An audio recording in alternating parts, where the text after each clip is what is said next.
Hello, everybody. I just wanted to take a couple of minutes here to take in a quick tour of my website, go through everything a little bit quickly. So, just like when I tell my students when they're watching videos that I'm making, take your time, pause it, rewind it, watch it a couple times until you got it. If you still have questions, then let me know. So, on this first page, so on my home page, has just a couple of general information. This applies to anyone who's enrolled in my classes. The things that I have listed on this first page are our remote learning expectations.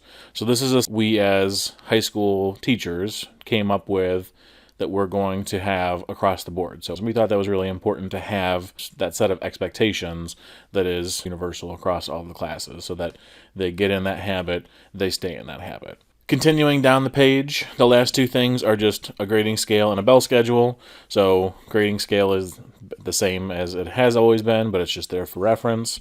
The bell schedule is slightly different than what it usually is, so make sure that you're taking a look at that. The next page I do want to just show you real quick if you're interested about learning more about who I am. But I just made a little about me page, just my history, my family, things that I've done teaching wise, coaching wise, sports wise, where I've gone to school, things that I've done. Now, moving right along, the next thing that I'm going to show you is true for all of my classes, but I just want to show you just one of them because they all do look the same. So I'm going to show you what the class site, the class pages look like for your specific classes. On this page as well, you can see I've got three different tabs, three different pages set up for the three unique classes that I teach. So if you click on just that class, so if I click on Algebra 1, what pops up in this page is the syllabus and a set of instructions on how you can access our textbook online. I'm not going to go through the entire syllabus because I do want that to be something that your student and you sit down and go through together. But the one thing I did want to highlight on here is this first main paragraph. What I am going to be doing this year is something called a flipped model for instruction. So we know traditionally when we think of teaching, the teacher is instructing, lecturing, doing whatever guided discovery things during the class period, and then outside of class, for their traditional what we call homework, are practice problems, application things, worksheets, skill building stuff. So what the flip model does, or what I'm going to be doing under the flip model, is switching that order. So they're going to be watching instructional videos that I'm going to be creating, kind of like this, but with way more math or science going on. They're going to be responsible for watching those outside of class time, and then during the class period, that opens up the entire time to be asking clarification questions, to be working through practice problems with the opportunity to ask me questions right away, just like we would in a regular classroom. So those videos, I'm going to do my best to try and keep them between 10 and 20 minutes. I'm hoping all of them are under 15 minutes because I don't want them to have to take a long time.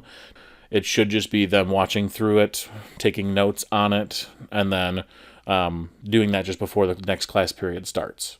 The nice thing about the flipped model, besides allowing for more time in class, is that without having to ask questions or, ask, can you repeat that? Can you slow down? Can you say that again? Can you spell that for me? The students have the opportunity to back up the video, to pause the video, to rewatch the video, to slow down the video, because I have a tendency of talking quickly, and I can slow the video down because it's going to be posted to YouTube so that they can hear me talk more slowly. They can pause it, write something that they found important down, and then let me go again, which would not be the case if I was teaching in the classroom. So that is the nice thing about the video. And then when they get to class, then we're going to just be jumping right into, okay, this part, I totally didn't understand what you were saying. Can you re-clarify that? Can we go through just that part? So the other two sections for each class, if you put your cursor, your mouse, if you just kind of hover over any of the classes, or if you click on the little down arrow, it brings up two other sub-pages. So these, again, are specific to that class. So just make sure if your son or daughter is in Algebra 1, you're looking at the Algebra 1 page. If you click on Calendar, I'm going to jump to the bottom first, Calendar. This is just a calendar. Shocker, I know.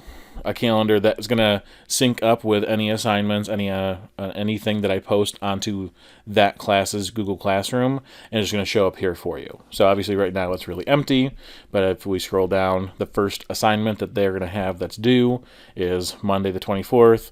They have their syllabus that they need to turn in. So you can click on it. It gives you a little description of what that assignment is based on Google Classroom. You can also play around with how this looks if you want to. So you can have it just summarized by week, or even an agenda view might be beneficial too, because that's just going to give you a list of those assignments and those events. The more important page is going to be the classwork page. So if we click on classwork, what this is going to be is a summary of what we're doing in class during any given day. So I put a couple of in here just so you can see what the format is going to look like. I'm going to have it broken down both by week and by day. So for this first week, week 1, it's just the 20th and the 21st. So in here, I'm just going to have a short little explanation of what we did or are doing during that class period.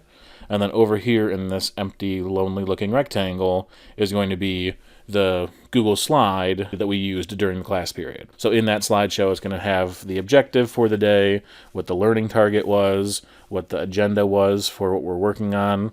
And then from there, it really depends on what that day looks like. So that'll show up there for you. You can see exactly what it is we're using in class and what we're doing in class. That's pretty much it. I know I talked longer than I wanted to. If you still have any questions, obviously feel free to email me. My contact info is at the bottom of the page. I also do have these links at the very top of the website. So there's a nice big red bar here. If you just click on this Talk to Mr. Behrens button right here, it'll open up Google Meet for you. It'll have you join in the virtual meet and greet that I'm hosting. If you took the time to watch this whole video, thank you very much. I do appreciate it. And I'm looking forward to a good school year working together.